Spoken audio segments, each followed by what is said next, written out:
Just like any other small YouTuber, there comes a time to spend the money you don't have to get the equipment you probably don't need. And that's what I've done today. I'm upgrading from the $50 US Blue Snowball mic to the $130 US Blue Yeti mic, even though I got it for $75 and it came with a copy of Ghost Recon Wildlands. They should pay you $60 to play that game.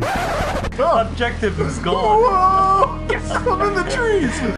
I still have a question. Will anybody be able to tell the difference? Probably not.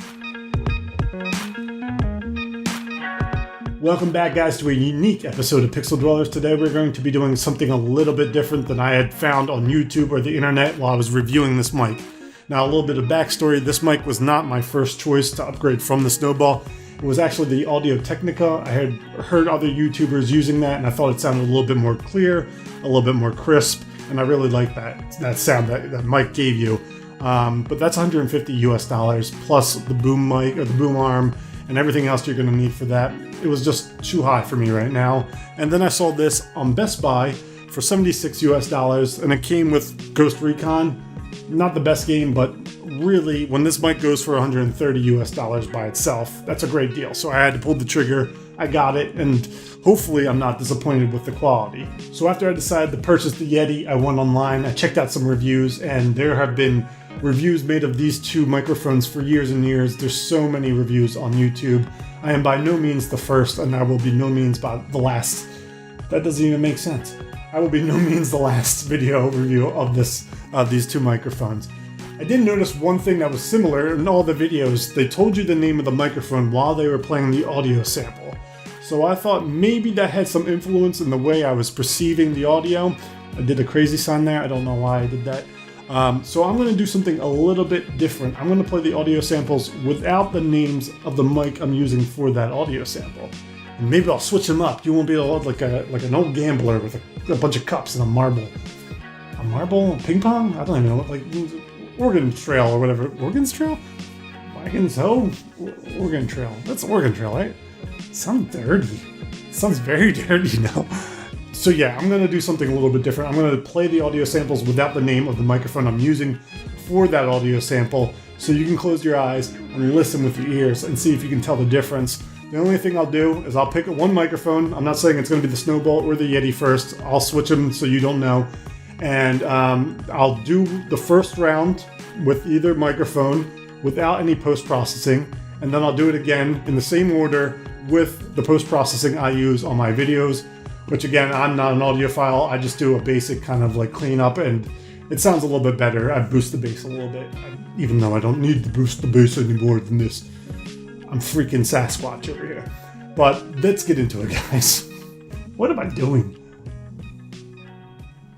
Alright guys, here we are at the first test. This microphone does not have a pop filter on it, neither of them do, and they are both set to the cardioid pattern. I also have my desktop running a few feet away, so you might hear some background noises, but that is another test to see how well each mic cuts out the background noise. So what I'm going to do is just read the basic intro that I do for most of my videos. Welcome back everyone to another episode of Pixel Dwellers. And that's it. Moving on to the next. Alright, here we are with the second mic. Again, there is no pop filter, and my desktop is running a few feet away, and there is no post-production being done to this clip. Welcome back everyone to another episode of Pixel Dwellers. And now we are back for the second test on the first mic. Again, there is no pop filter, and the desktop is running a few feet away. And this is also, again, in the cardioid pattern. This time I'm going to do a little bit of post-production, just the normal stuff I do for my videos. Welcome back, everyone, to another episode of Pixel Dwellers. Now we're back with the second mic, and now I'm going to do a little bit of post-processing on this one, the same amount I do for any video I would put on YouTube. Welcome back, everyone, to another episode of Pixel Dwellers.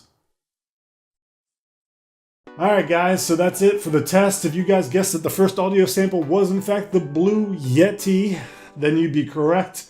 That was without any post-processing, and then I did the Snowball second without any post-processing, and then the same order with post-processing. So I think the slight edge goes to the Yeti. Is it worth the extra money for anybody who's aspiring to be a YouTube creator? That's up to you guys. I was very happy for the first year and a half with the SNOWBALL. It got the job done, but this is the next step up, and then there will be a third step whenever we get there somewhere down the line. There are a lot of other factors that make this mic worth $130. That is the 4 modes, the stereo, the omni, the bidirectional, and the cardioid. I'm going to use cardioid for about 98% of everything I do for YouTube, and probably most other people will too. It's got the volume and gain knobs that you can adjust, and it also has a mute button and a headset jack. That's pretty cool, where you can listen to your voice live, so you can make sure everything's perfect, which is pretty awesome. But not everybody's going to use those things, and I wanted a pure audio sound test to see which one was better in cardioid, because that's what you're going to use for voiceovers. And like I said, that's what I'm going to use for 99. I'll move it up now. 99% of the things I'm going to do on YouTube. So for all my videos from here on out, I think for me, I'm going to continue to use the Yeti because I think it sounds a little bit better and I spent the money. But guys, let me know which mic you thought sounded the best in the comments below. I'll leave a link to both of these in the description as well, and just in case any of my YouTuber friends need to buy one and can't search on Amazon for some reason, it's right there for you.